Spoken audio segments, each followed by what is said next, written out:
Bu problemlərin həlli isə açıqlar olsun ki, bütövlükdə bir hakim niyyətin, bir qudalar çetəsinin əlində cəmləşməsidir.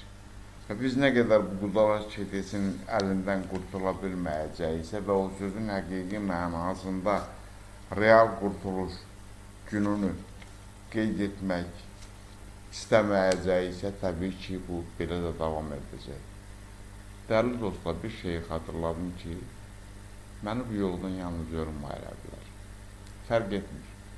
Kəfəni boynunda olan bir jurnalist üçün heç nəyin əhəmiyyəti yox. Çünki mən bu sahəni sevib gəlmişəm və bildiyiniz ki, mən iqtisad hüquqşünasam, başqa sahədə də işləyə bilərdim. Ancaq mən bu sahəni sevdim, gəldim və buna görə də özüm bu sayədə rahat hiss edirəm.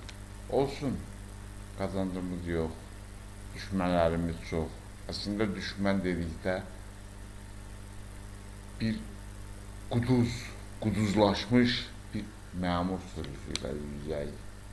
Xalqını, dövlətini, vətənini sevən məmurla yox.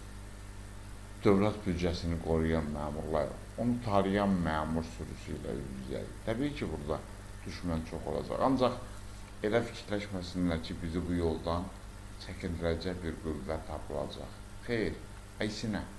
Onlar üzərimizə gəldikcə biz onların daha çox üzərinə gedəcəyik. Elmar Hüseynov öldürdülər. Amma yerində milyonlarla elmarlar yetişdi. Məqsəd Həsənini də öldürəcəklər, öldürsünlər məmuriyyətini. Amma yerində milyonlarla Mətləb Həsənlər yetişəcək və ondan daha güclü söz sahibləri yetişəcək.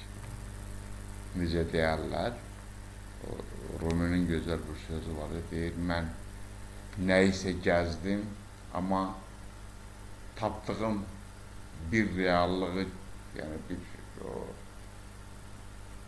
ədaləti tapdım, baxdım ki, tapanda gördüm ki, bu da ümumiyyətlə mən gəzdiyim ədalət deyil. Kimin hakimiyyəti olmasından asılı olmayaraq, biz elə, Məqsəd Həsənli olaraq, mən elə müxalifətdə olacaq. Əslində, müxalifət deyəndə yox, müstəqil jurnalistikada olacaq. Çünki bura mənim üçün daha rahat, nəinki bir, hansısa bir otaq, hansısa bir bəlli, bəcərli kabinetlər, biz onlardan yana adamlarıq. Dəyərli dostlar, əziz izləyicilərimiz, yenə xatırlatmaq istəyirəm ki, biz öz yolumuza davam edirik.